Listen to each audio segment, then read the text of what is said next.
আমরা দেখেছি বিরোধী দলের বিএনপির নেতাকর্মীরা গ্রেপ্তার হয়েছে, কেউ 5 বার, কেউ 10 বার, কেউ 15 বার আদালত থেকে তার জামিন হয়েছে। এত টাকা লুট করেছেন যে একটা জেলা পর্যায়ের ছাত্রলীগের নেতা 2000 কোটি টাকা বাইরে পাচার করেন। আসিয়া হত্যাকাণ্ড নিপীড়িত নির্যাতিত করে এই হত্যার প্রতিবাদে এই প্রতিবাদ সমাবেশের সভাপতি, জাতীয়তাবাদী মহিলা দলের সভাপতি এবং আফরোজা আব্বাস প্রধান অতিথি হিসেবে উপস্থিত আছেন। আমাদের অগ্রজ বিএনপির জাতীয় স্থায়ী কমিটির সদস্য, সাবেক মন্ত্রী এবং এদেশের একটি বরেণ্য রাজনৈতিক পরিবারের মেয়ে বেগম সেলিমা রহমান উপস্থিত রয়েছেন। জাতীয়তাবাদী মহিলা দলের সাধারণ সম্পাদিকা সুলতানা আহমেদ উপস্থিত রয়েছেন। মহিলা দলের নেত্রী হেলেন জেরিন খান সহ সকল কেন্দ্রীয় নেতৃবৃন্দ এবং ঢাকা মহানগর উত্তর দক্ষিণের নেতৃবৃন্দকে আমি ধন্যবাদ জানাই। আপনারা আসিয়া উপর যে নির্যাতন এবং পৈশাচিক নির্যাতন এবং যার ফলশ্রুতিতে কয়েকদিন চিকিৎসাধীন থেকে মৃত্যুবরণ, এই মর্মান্তিক ঘটনার, এই হৃদয় স্পর্শী ঘটনার আপনারা যে প্রতিবাদ করেছেন, রোজা রেখে রোদের মধ্যে মিছিল করে আপনারা যে কর্মসূচিগুলো করে গেছেন, এই জন্য জাতীয়তাবাদী মহিলা দল বেগম আফরোজা আব্বাস, সুলতানা আহমেদ সহ তাদের নেতৃত্বাধীন জাতীয়তাবাদী মহিলা দলের সকলকে আমি জানাই আন্তরিক কৃতজ্ঞতা এবং ধন্যবাদ। এভাবেই দেশের প্রত্যন্ত অঞ্চল, দেশের রাস্তা, রাজপথ, অলি গলি সর্বত্রই মুখরিত হতে হবে অন্যায়ের বিরুদ্ধে প্রতিবাদ করার জন্য। তা না হলে আজকে জনসংখ্যার অর্ধেক যে নারী সমাজ, সেই নারী সমাজের যে নিরাপত্তা, সেই নিরাপত্তা আজকে অপরাধীরা নানাভাবেই সেটা বিঘ্নিত করছে। তাদের বিকাশ, তাদের বেড়ে ওঠা, তাদের আর্থিক এবং মানসিক বিকাশকে যারা ভয় দেখিয়ে এইভাবে বাধাগ্রস্ত করছেন, তাদেরকে আইনের আওতায় নিয়ে এসে তাদের বিচার নিশ্চিত করতে না পারলে আমাদের সমাজ এগোবে না, আমাদের সমাজ অগ্রগতির পথে এগিয়ে যাবে না। আমরা পশ্চাৎপদে থাকবো, আমরা আদিম অরণ্যের মধ্যে বসবাস করব। আজকের এই আধুনিক যুগে আমরা যেখানে বিশ্ব ব্রহ্মাণ্ড অনুসন্ধান করছি, আমরা খবর নিচ্ছি পৃথিবীর এই মহাবিশ্বের আর কোথাও প্রাণী আছে কিনা, আপনার কোন মানুষ রয়েছে কিনা, এই অনুসন্ধান যখন আপনার মানব সভ্যতার এই পর্যায়ে এসে হচ্ছে, তখন বাংলাদেশের একটি শিশু বাচ্চা সে নিরাপদ নয়, তাও কি নিজের আত্মীয়ের বাড়িতে। এর চাইতে বেদনাদায়ক, এর চাইতে দুঃখজনক আর কিছু হতে পারে না। এর কারণ যখন রাষ্ট্র এবং সমাজে অপরাধীরা রাজত্ব করে, তখন এই প্রকোপ বৃদ্ধি পায়। বিগত 16 বছর শেখ হাসিনার শাসন আমল ছিল অপরাধীদের অভয়ারণ্য। অপরাধী, ধর্ষক, টাকা লুটেরা, স্মাগলার, মাদক ব্যবসায়ী, মাফিয়াতন্ত্র এবং ক্যাসিনোর মালিকদের রমরমা আধিপত্য ছিল আমাদের সমাজে। এবং এই আধিপত্যের কারণেই একটি অপরাধ আরেকটি অপরাধের জন্ম নেয়। কালো টাকার বিস্তারের কারণেই আপনার সামাজিক অন্যান্য অপরাধগুলো হচ্ছে। এত নারী নির্যাতন হয়েছে শেখ হাসিনার আমলে যে এটা বলে শেষ করা যাবে না। আমি আগেও বলেছি যে বাসের মধ্যে আপনার কলেজের ছাত্রী রূপাকে সিরাজগঞ্জের মেয়ে টাঙ্গাইলে তাকে কিভাবে নির্যাতিত করা হয়েছে আপনারা জানেন। এইভাবে খাদিজা, এইভাবে তনু, এইভাবে মিতু, এইভাবে নুসরাত, একটার পর একটা জীবন চলে গেছে, একটার পর একটা তরুণী কিশোরীরা নিপীড়িত হয়েছে। এবং এটা প্রত্যেকটার সাথেই জড়িত ছিল তৎকালীন ক্ষমতাসীন দলের বিভিন্ন সংগঠনের নেতারা। যুবলীগ, না হলে ছাত্রলীগ, না হলে স্বেচ্ছাসেবক লীগ, না হলে শ্রমিক লীগ। এদের আধিপত্যের কারণেই এইটা বিস্তার লাভ করেছে। বন্ধুরা আমার, যারা আইন প্রয়োগ করবেন তাদেরকে দেওয়া হয়েছিল ফ্রি লাইসেন্স। সেখানে কোনো আইন লাগতো না। আইন প্রয়োগকারী সংস্থারা বেআইনি ভাবে বিরোধী দলকে দমনের জন্য এখানে পন্থারায় যেতে পারেনি। যেহেতু আইন প্রয়োগকারী সংস্থারা তারা জানে তারা বিরোধী দলের উপর অন্যায় করলে পরে রেহাই পাওয়া যায়, সুতরাং তারা বেআইনি কাজ করতে কখনো দ্বিধা করেনি। আমরা কি দেখেছি? আমরা দেখেছি বিরোধী দলের বিএনপির নেতা কর্মীরা গ্রেপ্তার হয়েছে। কেউ 5 বার, কেউ 10 বার, কেউ 15 বার আদালত থেকে তার জামিন হয়েছে, আবার জেল গেট থেকে তাকে জেলের মধ্যে ঢোকানো হয়েছে এবং এইটার কারণে টাকা লেনদেন করতে হয়েছে। এইটার কারণে তাদেরকে বেরিয়ে আসতে শেষ পর্যায়ে ঘুষ দিতে হয়েছে। এই যে অপরাধ আইন প্রয়োগকারী সংস্থারা করেছে, এর কারণে সামাজিক দুর্বৃত্ত করা, সামাজিক অপরাধ বৃদ্ধি পেয়েছে। মিথ্যা মামলা, শত শত মামলা বিরোধী দলের নেতা কর্মী, এবং এইটা দেওয়ার কারণটা কি? এই মিথ্যা মামলা বিরোধী দলের নেতা কর্মী, বিএনপির নেতা কর্মী এদের নামে দিলে পরে শেখ হাসিনা খুশি হতে। এই শেখ হাসিনাকে খুশি করার জন্য আপনার থানার ওসি, থানার দারোগা, অন্যান্য পুলিশ কর্মকর্তা এবং গোয়েন্দা পুলিশ শেখ হাসিনার আমলে তারা যাচ্ছে তাই কাজ করেছে। একের পর এক তারা বেআইনি কাজ করেছে। ইচ্ছা মতো ধরে নিয়ে গিয়ে মামলা দেওয়াতে অন্য একজন লোককে থ্রেট করে বলতেন যে ওর নামে মামলা দাও, না হলে তুমি বিপদে পড়বে। এইভাবে শেখ হাসিনার আমলে বিএনপির কোন লোক তার এলাকায় যদি নির্বিঘ্ন থাকতে চাইতো তাহলে থানাকে চাঁদা দিতে হতো, স্থানীয় আওয়ামী লীগকে চাঁদা দিতে হতো, স্থানীয় যুবলীগকে চাঁদা দিতে হতো।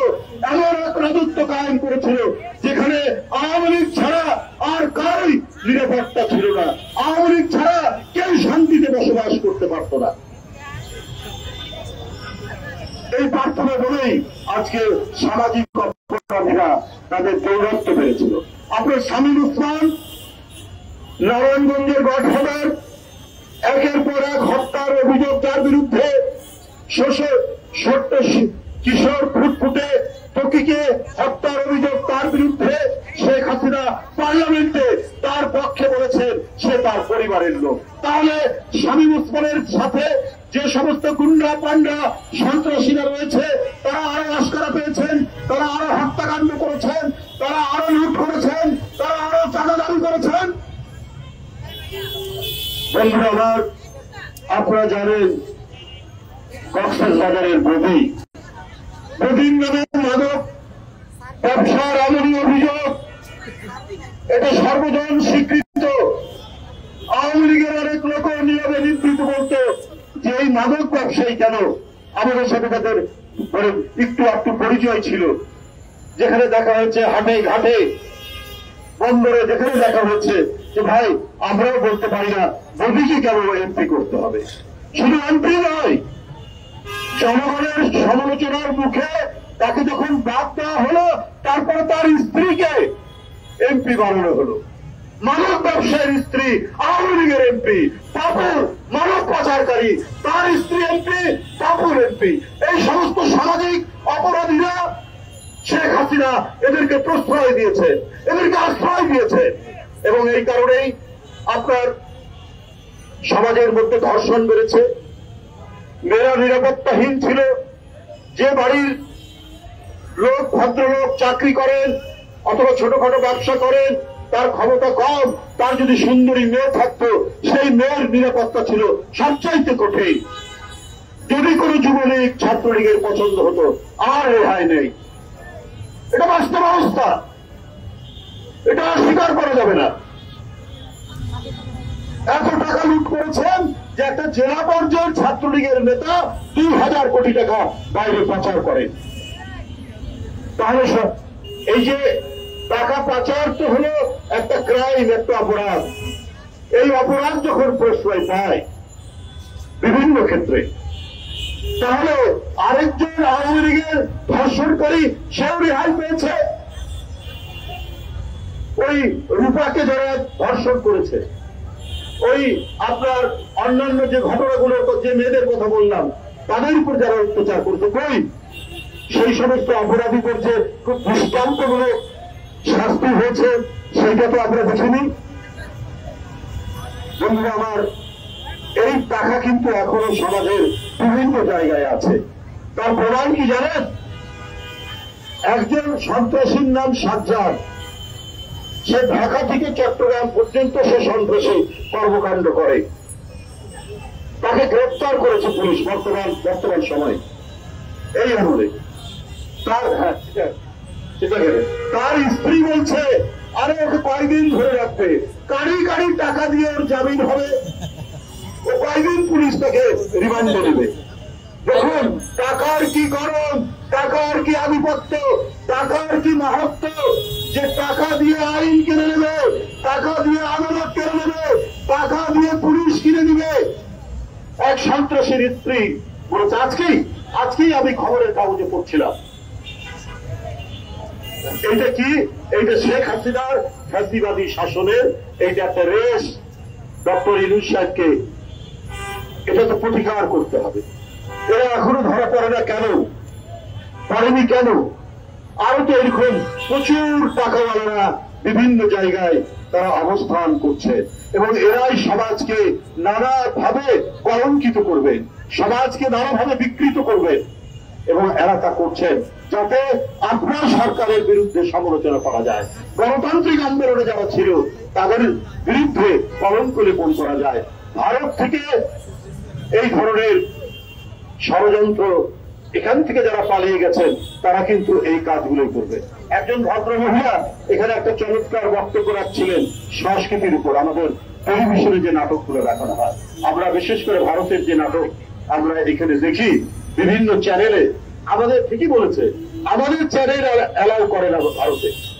আমরা কত দুর্ভাগা, আমাদের বার্গেনিং ক্ষমতা এত কম যে আমাদের চ্যানেলগুলো ভারতে তারা প্রদর্শন করে না, কিন্তু তাদের চ্যানেলগুলো আমাদেরকে অবলীলায় আমরা গ্রহণ করি, আমরা সেগুলো দেখি।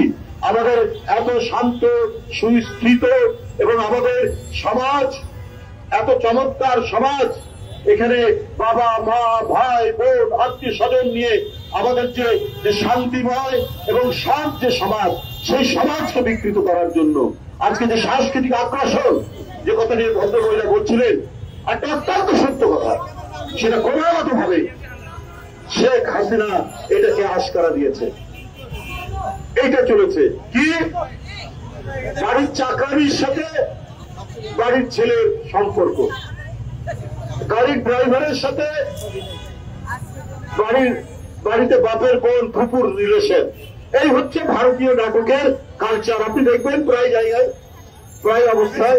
আর ভারতে যে প্রায় 80-85% যে গরিব মানুষের জীবন নিয়ে কোন নাটক নেই, গরিব মানুষের জীবন নিয়ে সেখানে কোন ধরনের সাংস্কৃতিক কোন কর্মকাণ্ড আমরা টেলিভিশনে দেখি না।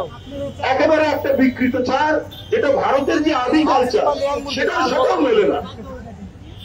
এই সমস্ত বিকৃত কালচারের কারণে আজকে সমাজের মধ্যে এই জঘন্যতম নারীর উপর নানা ধরনের যে আক্রমণ, নারীরা আজকে যে বিভিন্ন ভাবে আজকে নির্যাতিত হচ্ছে। আসিয়ারা ওই বাচ্চা 8 বছরের মেয়ে আজকে ধুকতে নির্যাতিত হয়ে ধুকতে মারা গেল। এটার কারণটাই হচ্ছে এই সাংস্কৃতিক, এই বিকৃত চার সাংস্কৃতিক আগ্রাসনের মধ্যে বাংলাদেশ পড়েছে। কারণ শেখ হাসিনা এইটাকে জিইয়ে রাখার জন্য, এটাকে ধরে রাখার জন্য তিনি সর্বান্ত করার চেষ্টা করেছেন এবং যার কারণে তিনি আজকে পুরস্কার পাচ্ছেন। সেখানে তিনি পালিয়ে গেছেন, তাকে সযত্নে সেখানে রাখা হয়েছে। কিন্তু আমরা যে একটা স্বাধীন দেশ, দেওয়ার মধ্যেই তো সম্পর্ক। আপনার চ্যানেল এখানে চলবে, আমাদের চ্যানেল আপনাদেরকে চালাতে হবে। এই যে চালাতে হবে, এই কথাটা বলার, এই ধরনের একটি সাহসী অদম্য অহংকার করার জাতীয়তাবাদী নেতা বেগম খালেদা জিয়াকে এই কারণেই বন্দী করে রাখা হয়েছিল। তিনি এই কথাটা বলতে পারতেন। তারেক রহমান এই কথা বলতে পারতেন, বিএনপির ভারপ্রাপ্ত চেয়ারম্যান। এই কারণেই তাদের বিরুদ্ধে মামলা, এই কারণেই তাদেরকে জেলে রাখা হয়েছে, এই কারণেই তাদেরকে দেশে আসতে দেওয়া হয়নি। শেখ হাসিনাকে আপনি প্রধান উপদেষ্টা, মানুষের বিশ্বাস আপনার উপর। আপনি চাই আপনার হাত দিয়ে একটি অবাধ সুষ্ঠু নির্বাচন নিশ্চিত হবে। আপনি যে কয়দিন ক্ষমতায় থাকবেন, আপনি অবাধ সুষ্ঠু নির্বাচনের মাধ্যমে জনগণের প্রতিনিধির কাছে ক্ষমতা হস্তান্তর করবেন। এই ধরনের একটা গভীর বিশ্বাস জনগণের।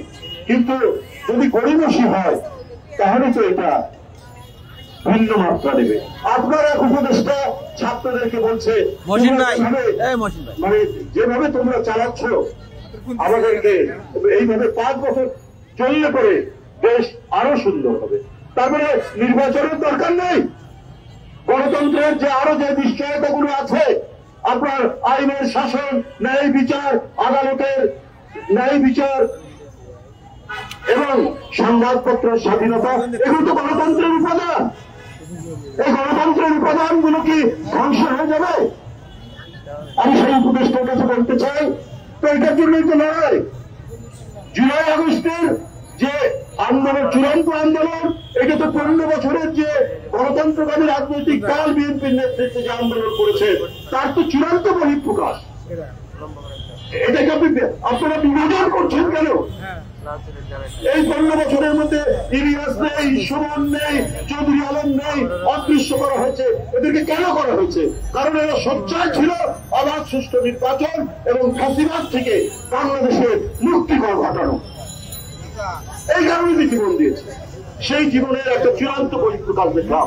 শিশু, তরুণ, কিশোররা জুলাই আগস্টে তারা জীবন দিয়ে শেখ হাসিনাকে বিতরণ করেছে। আমরা উপদেষ্টা সাহেবদেরকে বলবো যে আপনারা এগুলোকে এই 15 বছর 16 বছরের আন্দোলন আর জুলাই আগস্টের আন্দোলনের মধ্যে বিভাজন রেখে তৈরি করছেন কেন?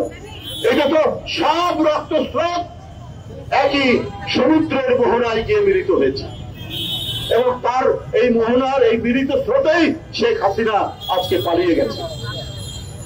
আপনাদেরকে বলবো যে আপনারা যে কদিন আছেন মানুষের কল্যাণের জন্য কাজ করুন। এখনো তো আপনার মিনিকেট চালের কেজি 85 টাকা, এইদিকে আপনারা নজর দিন। আপনার কি বলে পাইজাম আর স্বর্ণ চাল, একেবারে মোটা চাল, সেইটার দাম 56-57 টাকা। আপনার 28, সেটার দাম 62-65 টাকা। তো এগুলোর দিকে আপনারা নজর দিন। আপনারা ছাত্রদেরকে কি সনদ দিচ্ছেন? তাদেরকে তো আরেকটা ফ্যাসিবাদের দিকে অথবা ডিক্টেটরশিপের দিকে আপনারা প্রলোভন দেখাচ্ছেন। এইটা তো ঠিক নয়। যাই হোক, আমি আমার বক্তব্য দীর্ঘায়িত করবো না। আরেকটি কর্মসূচি এখানে রয়েছে। আমি শুধু এটুকুই বলবো যে আজকে জনপদের পর জনপদের যে অসুস্থ পরিস্থিতি তৈরি হয়েছে, সেটা শেখ হাসিনার দুঃশাসনের ফসল। এই দুঃশাসনের বিকৃত ফসল, এটাকে মূলোৎপাটন করে আমাদের সমাজকে সুস্থির এবং পবিত্র সমাজে প্রতিষ্ঠিত করতে হবে। সেই ক্ষেত্রে জাতীয়তাবাদী মহিলা দল একটি অগ্রগণ্য রাজনৈতিক শক্তি হিসাবে আত্মপ্রকাশ করবে। এই বলেই আমি আমার বক্তব্য শেষ করছি। খোদা হাফেজ।